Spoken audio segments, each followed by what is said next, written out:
In Canva, use the Instagram template reels, put the square, add the square, expand it, but not big enough that will cover the entire frame.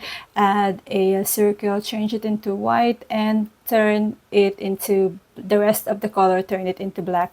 Download it as PNG, upload it back to Canva for later use. Next, you're going to open up a slide and change the color, change it to yellow, and start gathering all the subjects or all the models that you need. It can be your team member or anything that you want to present. Here in this tutorial, I'm going to use different types of dog breeds. Once I collected all of them, I'm going to arrange them accordingly and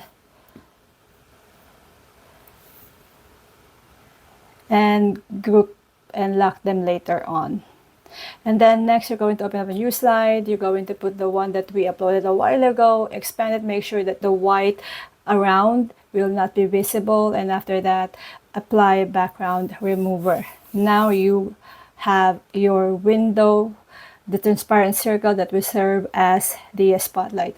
Put it on the first slide and move it around, and you can delete the second slide, and now you have to expand it big enough to cover the slide, the first slide. Move it around and make sure that the underneath slide will not be visible.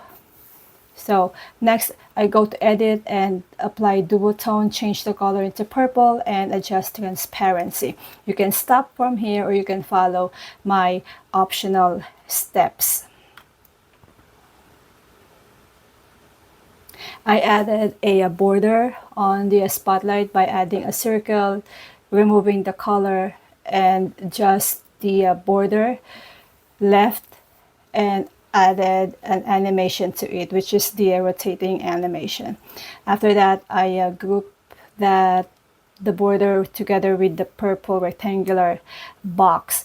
And next is I added some details about the subject here and used Chewy font.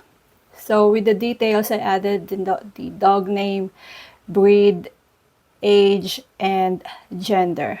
I also used the orange color for the details, orange and white, and yellow too, to blend everything.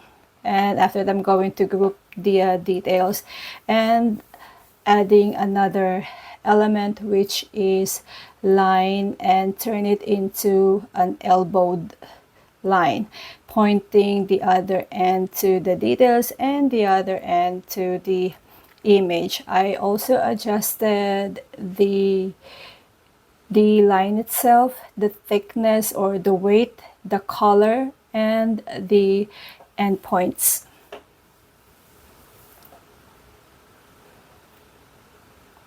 Okay, once I'm happy with that, you're going to see me duplicating the slide and move the spotlight to the next subject along with the details and the elbowed line as well.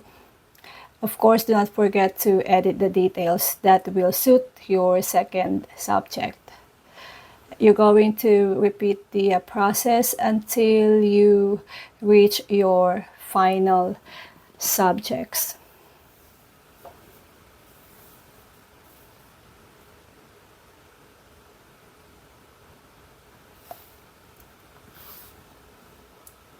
As you can see, there is a tiny yellow line showing. So what I did is I adjusted the shape to make sure that everything is perfect. And then I added a cover by adding another slide and pasting the cover that I created a while ago and put it on the front of the other slide.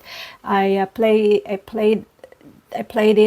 pressed play to see how it looks, and then adjusted a few more and apply transition of match and move to all the slides, and also adjust the duration. So I am happy with it, and if you are too, satisfied with this tutorial, please follow for more.